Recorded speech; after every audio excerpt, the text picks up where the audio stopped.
Want to know what a real man would tell their lady about love and life? You're in the right place. This is Hello Ladies with Rom Wills. Rom Wills is a speaker and author of several books on relationships. Grab some wine, sit back, and enjoy. Welcome to the Sunday morning simulcast with Rom Wills. The lives you touch. I'm going to tell a story. I remember there was a woman I worked with. She was a modest woman. She didn't have an education beyond a high school degree or high school diploma. She was short of stature. But I remember, and she was very quiet, soft-spoken. But I remember a story she told me. She was telling me about her son. Now, she said the principal of her son's school had wanted to reach out to her. And she was like concerned. She said, oh, man, I hope he didn't get in trouble. And the principal wanted to reach out to her because of how well her son was doing. Now, it turns out all her children were doing well. Now, she was married. Her husband had a very modest job himself. And, and I just thought about it. I was like, you have this short-statured, very quiet, plain woman, but just the impact that she'll have just on her children, who they'll have an impact on, because she was telling me what her sons and daughters were doing. And I haven't talked to this woman in well over 25 years, but her sons and daughters were on a path to becoming attorneys, doctors, professionals, people who will touch other people's lives. Now, I share that story. I mean, we do get into who got what degree and how much money you have. But in my view, a powerful person is the person who can touch other people's lives in a positive way. It might be the groundskeeper, like in Star Trek: The Next Generation. And that's fiction, but that was a great example. They talked about someone at Starfleet Academy who was a groundskeeper but had an impact on people, advised people. It's like, yeah, that's powerful. A person doing a humble job, but just because of saying the right thing to a person or being supportive of them. And I've seen people like that. I mean, we have people like that in neighborhoods. We have, like, if you go in some poor neighborhoods, you can go in some poor, crime-infested neighborhoods, and there's that one person that nobody mess with, everybody respect. You could have like hardcore murderers, gang members in this neighborhood. They basically terrorizing their own place. But then there's that one woman. There's that one older, it might be an elder. Nobody's messing with her. Nobody's touching her. In fact, if somebody were to mess with outside the neighborhood, those same murderers, gangbangers and stuff, they would go, they'll hunt that person down. Everybody would lace up. And you meet people like that. I remember when I was coming up in my neighborhood, there was one young lady everybody knew in the neighborhood. Very, very physically attractive, very quiet.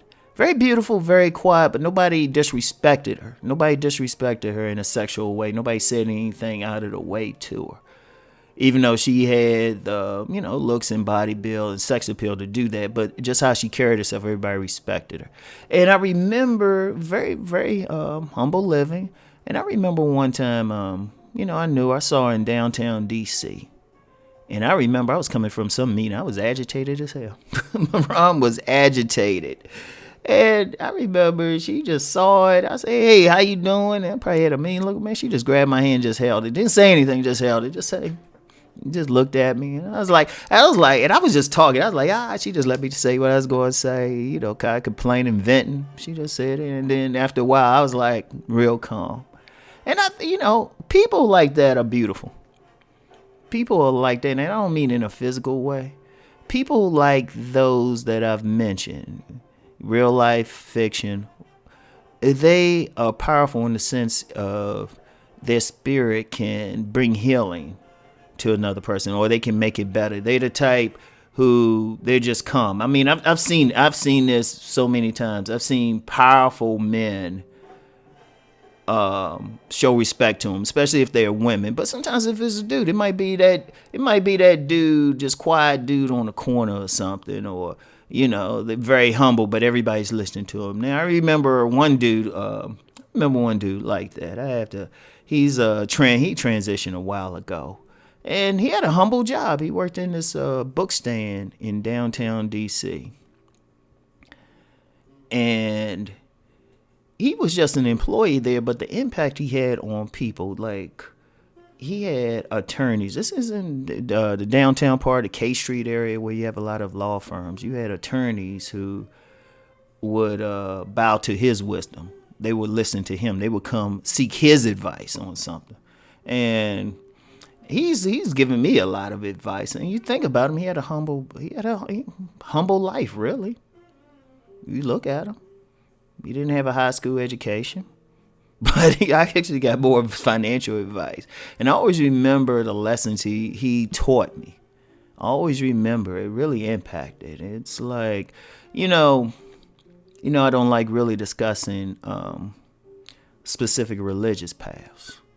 So please forgive me if this offends you in any way, but this doesn't mean no disrespect. You can substitute terms, but God has his angels in different places, and it's not always where you think they should be. It's not the man or the woman on the pulpit, or the priest or priestess, or whatever term you want to use. It's not always that person. It might be the person, it might be that man or woman in the poor neighborhood who's keeping people straight, or it might be the one to whisper in that gang leader's ears, like, dude, you got to change it. You a leader. Instead of out here running some drugs, killing your people, you could be doing a community center or something.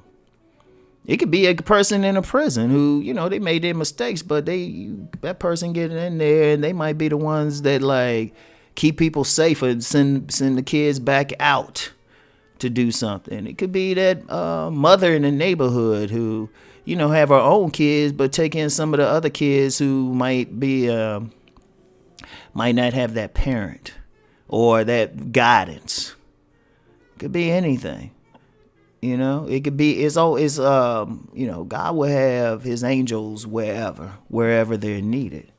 And I call this the lives you touch, because you could be one of those people.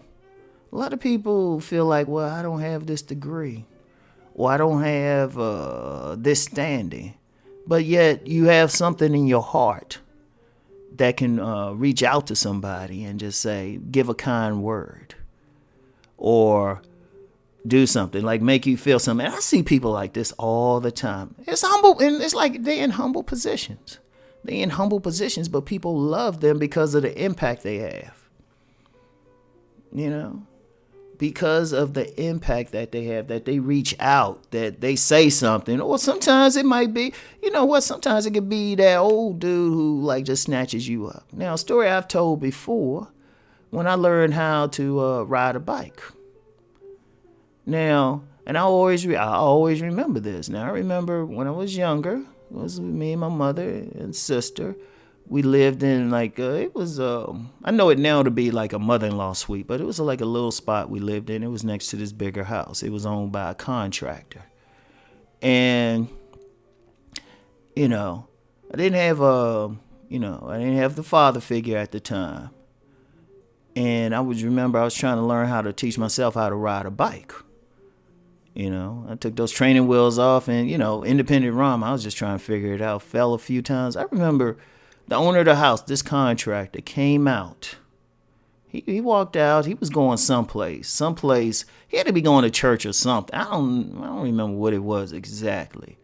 But I remember Mr. Green, Mr. Green, may his soul always rest in peace.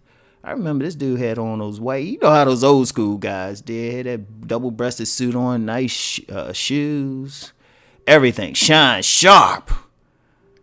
I remember he saw me out there in the street trying to ride that bike. My man came out there. He came out in full suit, shoes, picked me up, actually grabbed me by the neck and said, "Pedal, boy, pedal." That dude in a full sprint in a suit. He said, "Pedal, pedal," got me riding the bike. I always remember that. Then he went on to whatever he had to do. you know. And I'm not sure how he felt about it, but that was a powerful thing. This man just took his time out, and you got people like that. You're one of those people. You never know. Don't downplay what you do. You don't know what example that you're setting for a person. You don't know what you might say. You might just say hi to a person. It might be what they needed to hear that day to keep them from like killing themselves. You know, smile, whatever, or some advice that you gave them. You never know. And that's a powerful thing. They always understand that, you know, when we get into so many things, but people here to touch each other's lives. We can't help it. Just try to do it in a positive way. So that's all I have for today. Peace and blessings. Keep rising and transforming. Peace.